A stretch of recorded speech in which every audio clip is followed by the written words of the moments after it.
ముఖ్యమంత్రి చంద్రబాబు నాయుడుకి సుప్రీంకోర్టు నోటీసులు జారీ చేసింది. హైకోర్టులో ఇదే కేసు పిటిషన్ పై కొట్టివేయడంతో గుంటూరు జిల్లా మంగళగిరి ఎమ్మెల్యే ఆర్కే సుప్రీంకోర్టును ఆశ్రయించారు.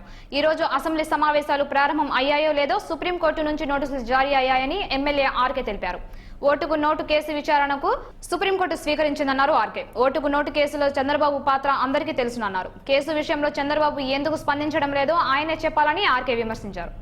భారతదేశంలో ఎవరు ఎక్కడ ఎప్పుడైనా కేసులు వేయొచ్చు అనేది చాలా స్పష్టంగా ఉంది. దానికి RS Nayak versus AR Antulay case కానివ్వండి, అదేవిధంగా సుబ్రహ్మణ్య స్వామి వర్సెస్ మన్మోహన్ సింగ్ కేసుల్ని తీర్పుల్ని ఉదాహరణగా భారతదేశంలో తీసుకున్నారు. అందాకెందుకంటే నిన్న శశికళ తీర్పుల్లో కూడా చాలా స్పష్టంగా ఉంది. సుబ్రహ్మణ్య స్వామి గారు కేసు వేస్తే దాన్ని తీసుకున్నారు. ఇలాంటి న్యాయ వ్యవస్థలో న్యాయాలు ఉన్నటువంటి భారతదేశంలో నాకు లోకల్ స్టాండీ లేదని చెప్పేసి నా కేసుని గౌరవ హైకోర్టు కొట్టివేయడం జరిగింది. మేము న్యాయస్థానాలకి తీర్పులకు కట్టుబడి ఉండే మనుషులం కాబట్టి నాకు అన్యాయం జరిగిందని చెప్పేసి నేను సుప్రీంకోర్టును ఆశ్రయించాను. అసలు క్రిమినల్ లాలో లోకల్ స్టాండీ అనే పదమే లేదు.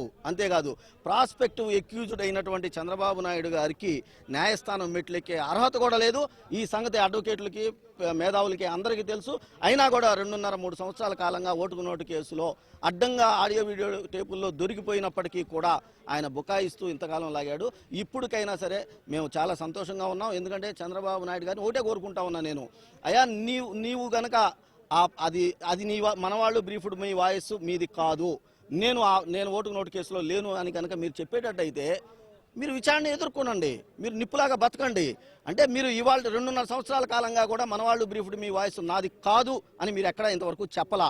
అంతేకాదు నేను ఫోరెన్సిక్ ల్యాబ్లో మనవాళ్ళు బ్రీఫ్డ్ మీ వాయిస్ చంద్రబాబు నాయుడు గారిది అని ల్యాబ్లో టెస్ట్ చేయించి మరి ఆయనదే వాయిస్ అని ప్రూవ్ చేసి నేను న్యాయస్థానం మెట్లెక్కాను. సహకరించమని చెప్పి కోరుకుంటా ఉన్నాం. ఇవాళ 36 పేజీల అబద్ధాల పుట్టని గవర్నర్ గారి చేత చదివించావు. ఇదే తొలి అసెంబ్లీలో మీరు దాంట్లో పేజీన్నర నీతి న్యాయం ధర్మం గురించి చెప్పినటువంటి చంద్రబాబు నాయుడు గారిని ఒకటే కోరుకుంటా ఉన్నా, అయ్యా మీరు చదివించినటువంటి అబద్ధపు ఈ పుస్తకంలో ఒకవేళ మీరు చదివించింది కనుక అబద్ధం అయితే రాజీనామా చేయబాకండి, నిజం అయితే ఖచ్చితంగా మీరు రాజీనామా చేయండి. మీకు ముఖ్యమంత్రి పదవిలో కొనసాగే అర్హత లేదని చెప్పేసి నేను భావిస్తా ఉన్నాను. అది ఎప్పుడూ షాకేనండి టీడీపీకి. ఎందుకంటే ఓటుకు నోటు కేసులో చంద్రబాబు నాయుడు గారి పాత్ర ఉంది అనేది యావత్ ప్రపంచానికి తెలుసు.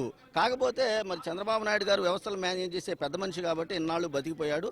అయినా కూడా భారతదేశంలో న్యాయాలు ధర్మాలు బతికున్నాయి. గౌరవ న్యాయస్థానాలు పేదవాడికి న్యాయానికి అండగా నిలబడతాయి అని చెప్పడానికి ఈ తీర్పు కాబట్టి ఖచ్చితంగా దీన్ని మేము స్వాగతిస్తా ఉన్నాం.